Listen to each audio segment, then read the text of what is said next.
Hi friends, നമുക്കിന്നൊരു മീൻ തലക്കറി ഉണ്ടാക്കാം.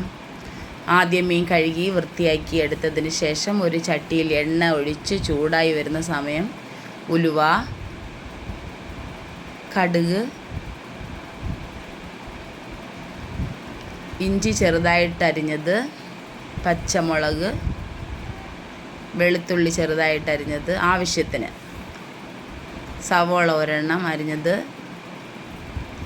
ആവശ്യത്തിന് കറിവേപ്പില, ഇതൊക്കെ ഇട്ട് മിക്സ് ചെയ്ത് നല്ലതുപോലെ സവോളയൊക്കെ മുരിഞ്ഞു വരുന്ന സമയത്ത് അതിന് ആവശ്യത്തിനുള്ള പുളി, ഞാനിപ്പോൾ ഇതിന് 3 പുളി എടുത്തിരിക്കുന്നത്. പിന്നെ മഞ്ഞൾ, മല്ലിപ്പൊടി, മുളക് പൊടി, ഇതെല്ലാം കൂടെ ഇട്ട് മിക്സ് ചെയ്ത് മൂത്ത് വരുന്ന സമയത്ത് നമുക്ക് ഈ പുളി വെള്ളം ഒഴിച്ചു കൊടുക്കാം.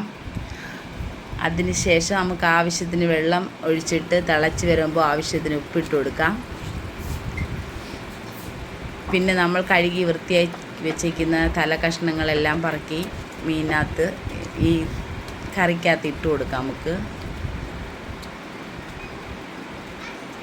എല്ലാ കഷ്ണങ്ങളും ഈ പറക്കി ഇട്ടതിന് ശേഷം നമുക്കൊരു തവിയോ സ്പൂണോ എന്തെങ്കിലും വെച്ച് നമ്മൾക്ക് നല്ലതുപോലെ ഇളക്കി യോജിപ്പിച്ച് നമ്മുടെ മീൻ തലക്കറി നല്ലതുപോലെ വേകുന്നത് വരെ നന്നായിട്ട് വേവിച്ച് കുറുകി വരുന്ന സമയം നമുക്ക് മതി എന്ന് തോന്നുന്ന സമയത്ത് നമുക്ക് കറിവേപ്പില ആഡ് ചെയ്ത് കൊടുത്ത് നമുക്ക് ഗ്യാസ് ഓഫാക്കി നമ്മൾക്ക് ആവശ്യമുള്ള ചോറോ കപ്പയോ നമുക്കിഷ്ടമുള്ളതിൻ്റെ കൂടെ നമുക്ക് നമ്മുടെ തലക്കറി കഴിക്കാം.